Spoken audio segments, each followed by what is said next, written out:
지금부터 제 2세션을 시작하겠습니다. 지난번은 모든 사람들의 시대 롯데우 센터 15명 첫 번째 학술회의인데요. 학술회의 사회를 맡게 돼서 기대하고 생각합니다. 저는 롯데우 센터 이사를 했고 한양대학교에서 교수로 좀 홍교수입니다. 저희가 이 학술회의를 기획하면서 그동안 정치, 외교, 대북 정치 분야에서 많은 평가가 있었는데 노태우 대통령 시기에 경제 쪽으로도 굉장히 많은 그런 업적이 있는데 많이 평가가 되지 않은 부분이 있다라는 그런 문제의식에서 이번 세미나를 기획을 했고요. 그래서 앞에 첫 번째 세션은 크게 좀 경제 민주화를 중심으로 경제 정책 방향에 대해서 이야기를 하고 두 번째 세션에서는 구체적인 정책, 업적 이런 것을 보자. 특히 노태우 대통령께서 부동산이라든지 KTX 인천공항 기초를 닦으시면서 인프라 쪽으로도 굉장히 많은 업적을 내셨는데 제대로 평가되지 않고 또 알려지지 않는 부분이 있기 때문에 그런 부분들을 중심으로 얘기를 했으면 좋겠다는 부분이 나왔고요. 여러 가지 분야가 있습니다만 오늘은 부동산 정책을 중심으로 노태우 대통령의 업적을 살펴보고자 합니다. 그래서 오늘 발표는 제목도 아주 멋있는데 보통 사람들의 도시개발사적 도입에 대해서 서울대학교 홍경대학원 김경대 교수께서 발표를 해주실 거고요. 토론으로는 저는 국민의힘 국회의장 이능수 의원님과 그다음에 인천 전문의원 추진혁 의원님께서 토론을 해주실 겁니다. 저는 사회를 맡았지만 사실 이쪽은 문외한입니다. 제가 아무리 생각해봐도 알려져 있는 부분은 노태우 대통령께서 잘 닦아드신 분당에서 쾌적한 삶을 가져가고 있는 그래서 저는 여러분들께서 제때 저녁 식사하시도록 시간 관리하는데 제 역할을 다하고자 합니다. 그래서 기본적으로 발표 30분, 그다음에 토론 15분씩 예정되어 있고요. 그다음에 이걸 넘기시지 않으셔야지 또 앞에 함께 해주시는 여러 전문가와 다시 참여해 주신 분들의 의견을 들을 수 있을 것 같습니다. 시간도 잘 지켜주시길 다시 부탁드리고요. 김경민 교수님께 발표 부탁드리겠습니다. 네, 안녕하세요. 저는 서울대학교 김경민입니다. 저는 서울대학교 도시계획전공 교수도 있고요. 사실 현재 박사과정 부동산 쪽이라서 부동산 쪽으로 활동을 하고 있습니다. 어제 이제 보통 사람들의 그 도시개발시적 의의라고 정했고요. 제가 그 다음 단에 말씀드리겠습니다만 제가 하버드에서 도시계획 쪽 박사를 했는데요. 제 지금 교수님이 이제 평생의 업적이 전 세계 신도시를 리서치하는 거였습니다. 그 중에서 이제 제가 봤을 때 한국에서 굉장히 성공적인 케이스여서 저는 이제 분당 관련된 챕터를 하나 맡았었고요. 그래서 그 관련된 말씀을 나누고자 합니다. 그래서 부동산 정책 이거보다는 이런 도시개발사적으로 봤을 때 분당이라는 신도시가 어느 정도 의미가 있는지에 대한 것입니다. 저기 이제 슬라이드 보시면은 이제 동아일보 1989년 4월 27일자입니다. 분당과 일선에 거대한 신도시를 개발하니까 그런 것도 있고 안 보시겠지만 옆에 뭐라고 써있냐면 투기가 안 잡히면은 대통령 긴급 명령법 발동하겠다. 그러니까 당시 아마 시중이 굉장히 좀 엄했던 시기 같고요. 정책 단계의 어떤 적극적 개입 의지가 보인다고 보여지고요. 사실은 제가 이 챕터를 쓰면서 아까 물통령 말씀 나오고 물태우 말씀 나왔었는데 저는 당시에 고등학생이었습니다. 그래서 노태우 대통령에 대한 추상적 이미지는 물태우라는 단어에서 나타나듯이 리더십이 없다 그런 생각을 했었는데 제가 이 책을 쓰면서 많은 분들을 인터뷰하고 자료를 봤을 때 분당의 성공은 여러 가지 원인이 있습니다만 그 중에 가장 중요한 부분 중에 하나가 대통령의 리더십이었습니다. 그래서 굉장히 중요한 것 같고요. 네, 제 발표를 진행하도록 하겠습니다.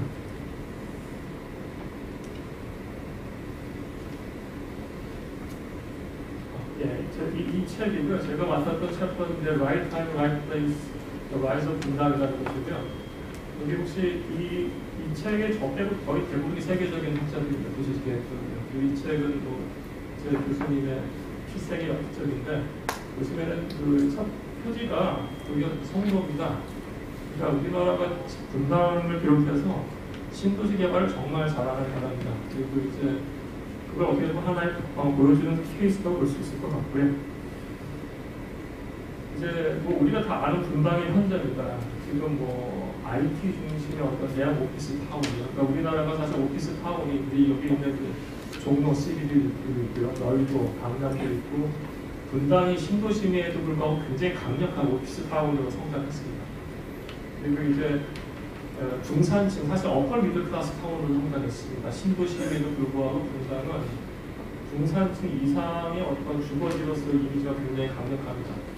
그리고 그 더해서 분당 판교에 있는 현대백화점을 위시해서 말씀드렸듯이 수도권 동남권의 리테일의 가장 큰 핵심입니다. 그렇다고 한다면 우리가 분당이라면 먹고 살고 거주하고 일하는 굉장히 큰 강력한 센터인데 여기서 우리가 질문해야 될 부분이 이게 과연 쉬운 일인가에 대한 문제였습니다. 신도시가 자석적으로 커지면서 베드타운이 아니고 강력한 오피스, IT 클러스터로 성장하고 거기에 대해서 리테일까지 성장하면서 어퍼 미들클래스 타운이 되는 게 쉬운 거냐에 대한 질문이고요.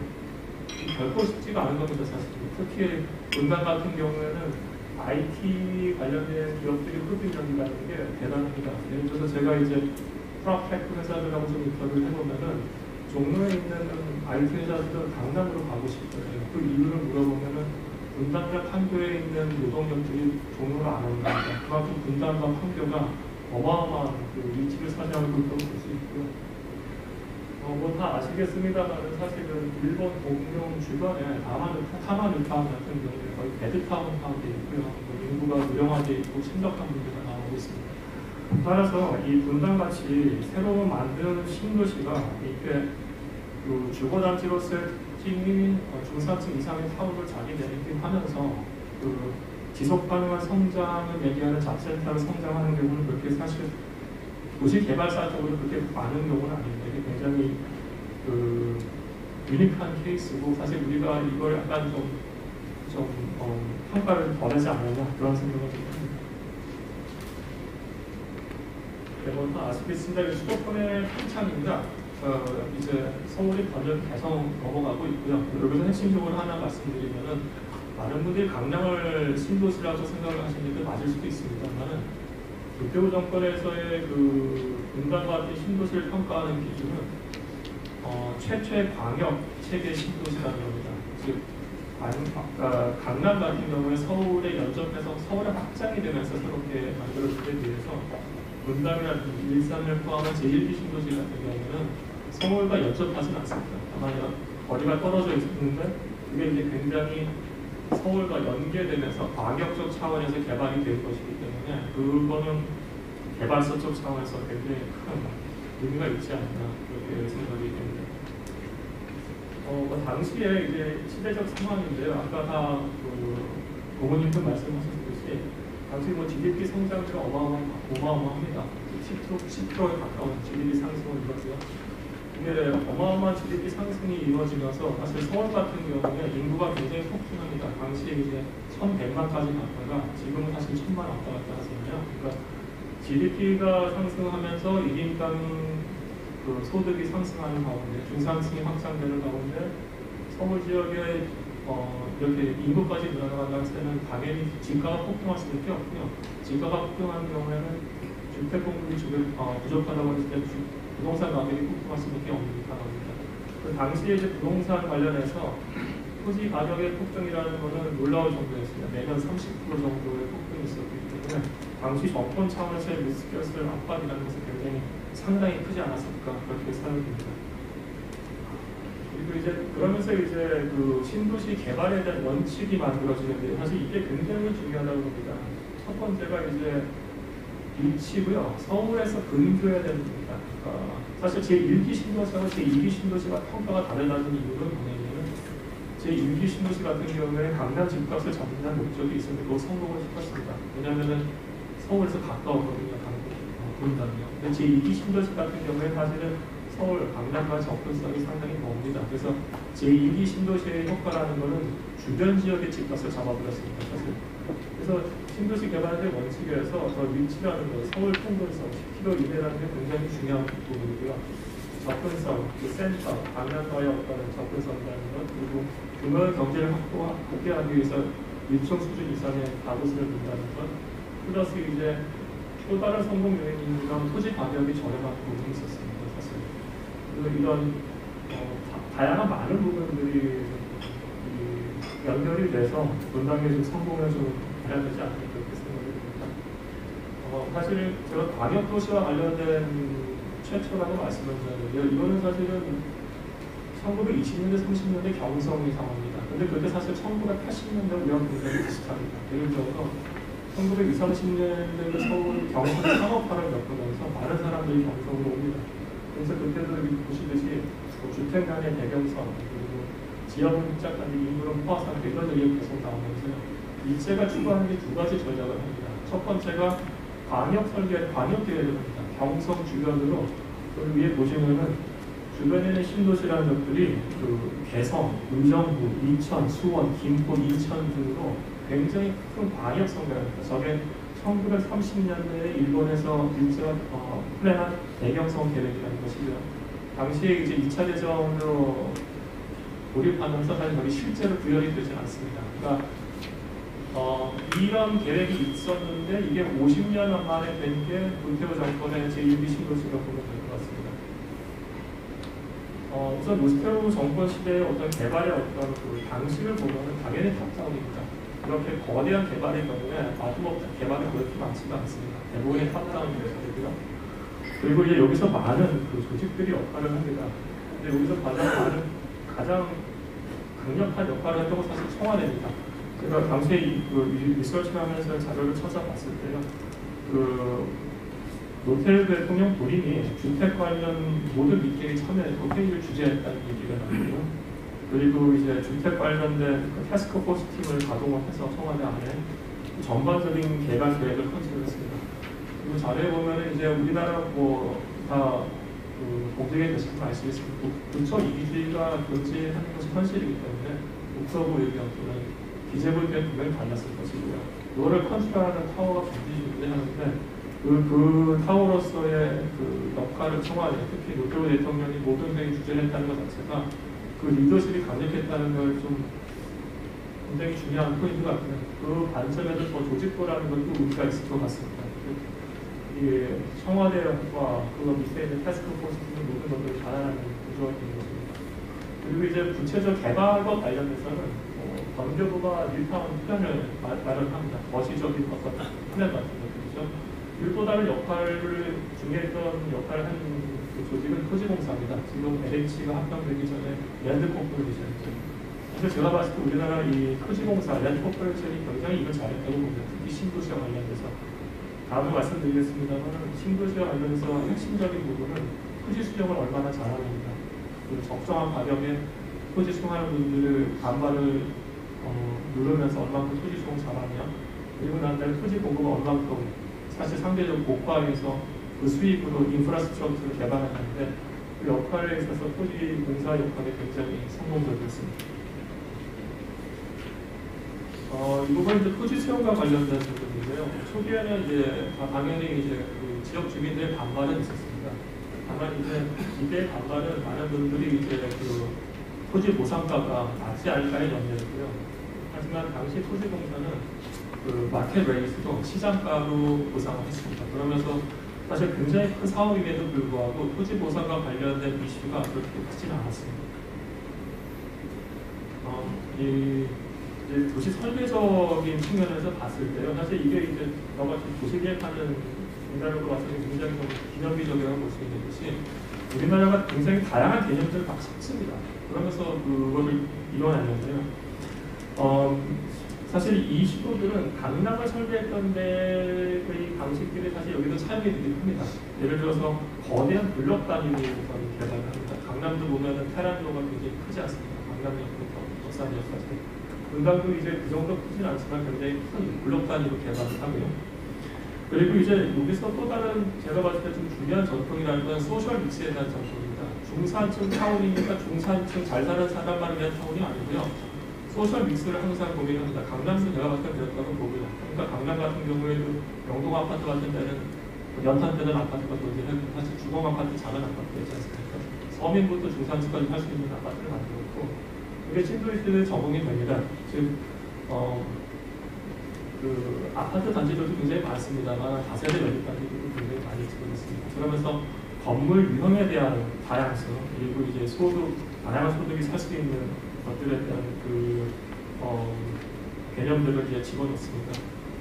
그리고 이제 중간중간에 지하철역을 기점으로 해서 외국에서 TOD라고 합니다만 트랜짓 오게티브 디벨롭먼트라고 해서 대중교통망을 위주로 한 개발을 합니다. 미국에서는 이게 대단하다고 하시는 분들은 이미 했던 거고 그걸 분당에서 적용을 했고요. 그리고 더해서 아까 말씀드린 것처럼 잡센터를 키우다 오피스 관련된 기능들도 이미 생각을 했고 그것이 실질적으로 구현되기도 합니다. 여기서 더 말씀드리고 싶은 것은 필지를 저렇게 크게 했다는 것이 큰 장점입니다. 왜냐하면 대형 필지를 상대적으로 크게 매각할 수 있어서 그렇게 초기에 사업을 진행할 수 있는 굉장히 큰 도움을 주게 됩니다.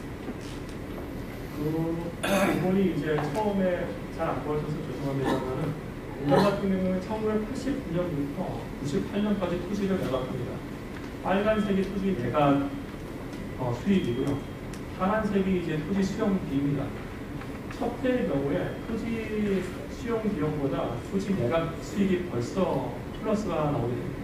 둘째 약간 마이너스인데 계속 플러스가 나옵니다. 사실 이 부분이 굉장히 중요한 것이 전 세계 신도시를 개발할 때 퍼스트 랜드 디벨롭먼트, 초기의 랜드, 토지를 개발하는 사람들이 파산하는 경우가 굉장히 많습니다.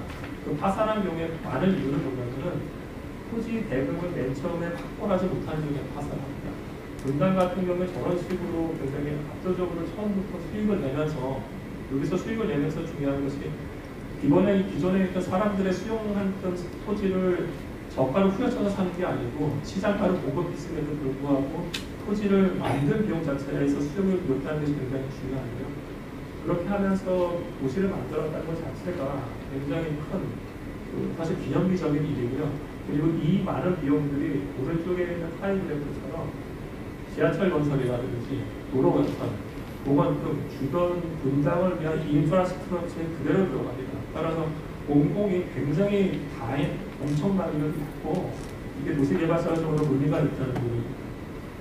그 의미가 있다는 부분은 이제 우리끼리만 해서 의미가 있다고 하는 데 말이 안 통하는 것이고요. 영국 같은 경우에서 왼쪽에 있는 사진이 밀턴 케인스라고 굉장히 성공한 신도시라고 평가받는 것입니다. 다만 밀턴 케인스 같은 경우는 런던에서 80km 북쪽에 있습니다. 본인들은 런던의 뉴타운이라고 얘기하지만 사실은 너무 멀기 때문에 뉴타운을 볼 수는 없고요. 그럼에도 불구하고 밀턴 케인스 같은 경우 외관상으로는 굉장히 성공적으로 보이기 때문에 지금 아무 성공으로 보입니다. 다만 초기에 개발을 시작했을 때 과연 성공적이냐고 봤을 때 분당과 밀턴 케인스의 엄청난 격차가 나타납니다. 왼쪽에 있는 것들을 보면 밀턴 케인스의 초기에 들어가는 비용과 수입입니다. 여기서 보시면은 커뮤니티에 관련된 비용들 그리고 프라파트 오퍼레이션이 이제 건물을 토지 말고 토지 내 건물을 공공기관이 사서 운영하는 한때 들어가는 비용입니다. 그래서 기타들을 봤을 때 초기에 사실은 넷 프라핏이 나지 않고 마이너스입니다. 그런데 분당 경영 같은 경우는 초기부터 플러스가 나타나기 시작합니다.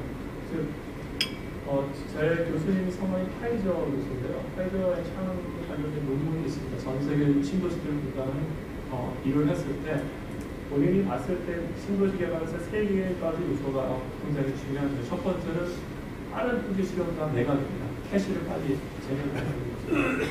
두 번째는 이제 토지를 개발하는 것과 건물 무동을 분리하는 겁니다. 즉 우리는 토지공사가 토지를 매각하고 물어놨고요. 그 다음에 이제 주택공사가 일부를 개발하기도 했습니다만은 그게가 많이가 다른 것이고 많은 부분에서는 이제 시공사에게 토지를 매각을 하고 이제 개발했기 때문에 저 부분에서 굉장히 큰 차이가 난다는 것입니다. 그리고 이제 아까 말씀드린 것처럼 일제시대 때 37년 배경성 제대로 보면 오른쪽에 있는 플랜하고 거의 똑같습니다. 저거는 이제 신도시 개발의 아버지라고 불리는 사람이 영국의 에버넷의 하워드라는 사람이 있습니다. 19세기 후반에 본인이 봤을 때 런던이 너무 포화 상태이니까 런던 외곽쪽에 신도시를 개발하자는 플랜이고요. 그 플랜대로 사실은 37년에 일제가 대경전 이건 아니었던 것이고, 근데 실질적으로 구현된 거는 이제 노태우 정권 때 구현된 것입니다. 그래서 에버넷의 하워드의 우리가 도시계획적인 플랜 같은 것들이 실질적으로 우리 대한민국에 처음으로 구현된 것은 노태우 정권 때 있거든요. 그건 우리나라 도시 사업으로 의미가 있다고 볼 수 있을 것 같습니다. 두 번째 원칙은 이제 여기서부터 약간 좀 재밌어지는데요. 단순히 부동산적 측면이 아니고요. 도시 계획, 도시 설계적 측면으로 봤을 때 재밌는 부분입니다. 많은 분들이 이제 군대 건축의 아버지 르꼬르제이가 아실 거고요. 르꼬르제이가 생각했던 게 뭐가 있냐면 이 사람이 1930년대 프랑스 파리 중심을 보면서 어떤 일이 발생하냐면요. 그 오피스들이 막 생기는 거예요. 그래서 이 사람이 생각했던 건 오피스 기업들 굉장히 중요하니까 이 사람들을 위해서 초고층 건물들을 짓자는 일을 합니다. 그러면서 그린 스페이스가 중요하기 때문에 5mm 아파트를 다운타운에 짓자는 일이 됩니다. 근데 우리는 이제 그 계획을 분당에 구현했어요. 다운타운이 종로나 이런 데가 아니고요. 분당 같은 심벌지대에서 물고까지 기절 자체를 분당에 시작을 한 겁니다. 그러면서 또 어떤 일을 하냐면요. 이제 이 밑에 있는 거 보시면 펜리의 네이버हु드 유닛이라는 게 있습니다. 이거는 뭐냐면은 여러분들 미국에 이제 그 교회 제본 가보시면 중간에 초등학교 하나 조그만 거 있고 그리고 여러 단독주택들 단지도 있잖아요. 미국에서 기본적으로 교회 지역을 개발할 때의 플랜입니다. 초등학교를 중간에 주고 커뮤니티를 만드는 겁니다. 근데 그 플랜 자체를 또 신도시에 적용을 합니다. 아까 말씀드린 것은 약간 좀 큰 블록으로 만들었고요. 큰 블록을 만들었는데 초고층 갭이 밀도있는 개발을 합니다. 근데 중간에 초등학교를 심어놓은 다음에 커뮤니티를 만드는 걸 합니다. 그러니까 이 단순히 외국에는 그 설계 또는 도시계획적 이념들을 따로따로 차용하는 게 아니고요. 그걸 우리가 굉장히 링글링 해가지고 굉장히 잘 적응한 케이스입니다. 도시개발적. 결론인데요. 우선은 이 노태우 정권의 이 신도시 개발과 관련해서는 여러 번 말씀드렸습니다만 우리나라 최초의 방역적 도시 계획과 개발이라는 것이 굉장히 중요할 것 같고요. 이것이 이제 일제시대 때에도 생각했던 부분들이 거의 반세기 후에 1989년에 나타났다는 것. 그리고 이제 그러면서도 또 안에서 이제 소셜 믹스가 적용된다는 것입니다. 지금 우리가 계속 아파트 가격이 올라간다고 해서 집값 잡는다는 얘기를 하면서 용산에 이제 여유지가 있는데 거기에 강남 집값을 잡아야 되니까 중산 상황을 만들자 그런 얘기를 하는데 그게 아니고 이미 주거 복지와 관련된 것들이 이미 정책의 목적을 놓고 다양한 유형의 건물을 다양한 소득계층이 함께 사는 도시를 여전히 생각을 해도 그 소셜 믹스가 적용된다는 것이고요. 그 다음에 세 번째는 결과론적인 점이 굉장히 지속 가능한 개발을 했다는 겁니다. 전 세계의 신도시입니다. 다운타운 도시와 신도시 중에서 분당처럼 거대 오피스 타운으로 성장한 도시는 중국 이외에는 그렇게 많지가 않습니다. 굉장히 성공적인 케이스입니다. 따라서 이 지속 가능한 개발까지 일어났다는 것 자체가 굉장히 비전미적이라고 볼 수가 있을 것 같습니다. 그리고 이제 그 수익성 측면에서는 이건 시점도 굉장히 좋았고요. 만약에 분당 개발을 조그만 시점을 늦춰서 우리가 1990년대 초중반에 했다고 하면 몇 년 후에 IMF를 만났을 겁니다. 97년에. 그럼 분당은 지금과 같은 분당이 아니었을 수도 있습니다. 따라서 초기 시작 시점이 굉장히 좋았고 그리고 용지도 대규모로 확보를 해서 민간에 매각하는 전략도 굉장히 성공적이었다. 그리고 랜드 디벨로퍼였던 토지공사의 역할도 굉장히 좋았다고 볼 수가 있습니다. 토지 계획과 도시계획과 도시 설계 측면에서 다양한 기법들이 단순하게 적용된 것이 아니고요. 그러니까 혼용돼서 조화롭게 적용된 부분들. 그리고 이제 더 나아가서는 결과론적입니다만 당시에 이제 강남 집값을 잡기 위한 목적으로 신도시들이 개발됐으니까 그러면은 실질적으로 작동을 했고요. 그래서 1990년대 홍콩에서 강남 집값을 정체적으로 팔아나가기 시작했습니다. 사실 재미있는 부분은 이런 부동산 시장 안정화를 위해서 제가 봤을 때 정책이 작동했던 게 두 번 있었다고 봅니다. 첫 번째가 이제 이 신도시 개발이었고요. 노태우 정권이. 두 번째는 사실은 이명박 정권 때 아마 뉴스를 보시면 2010년대 가을쯤에 굉장히 부동산 가격이 움직입니다. 그때 나왔던 정책이 보금자리 주택입니다. 주변보다 30% 싼 주택 공급입니다. 따라서 어떻게 보면은 우리나라에서 이 집값 안정과 관련된 정책이 이 주택 공급과 관련된 정책이 어떻게 위한 정책이었다고 평가가 될 수도 있고요. 그 원조가 노태우 정권의 제1기 신도시 부분이 아니냐 그렇게 생각이 됩니다. 그리고 그래서 이제 강조하고 싶은 부분은 이제 아까 말씀드린 것처럼 이 노태우 대통령의 리더십 관련된 부분들이 굉장히 중요한 부분이 아닌가 생각합니다. 여러분도 아마 파리 많이 가셨을 텐데 파리가 지금의 파리가 된 것은 1850년부터 1870년까지 파리를 구성이 됩니다. 당시에 나폴레옹 3세가 파리의 시장이었던 하우스만을 강력하게 지지하면서 그 사람이 건물을 부시기 지금의 파리를 만들었습니다. 지금의 파리 전에 중세 시대의 파리 또는 유럽의 도시들은 굉장히 지저분하고 더러운 곳이었습니다. 그러니까 새로운 도시, 새로운 파리가 만들어진 다음에 유럽과 미국의 많은 사람들이 도시가 깨끗해질 수 있다는 그 엄청난 희망을 봅니다. 그러면서 파리를 카페를 시작하고요. 그래서 현대 파리의 아버지가 하우스만이라는 불리는 게 있습니다. 마찬가지로 노태우 대통령에 대한 어떤 평가 같은 것들은 제가 봤을 때 충분히 우리나라 신도시 개발의 아버지 같은 평가를 받는 것이 좀 이 부분에 대한 좀 새로운 해석이 있어야 되지 않을까 그렇게 생각합니다.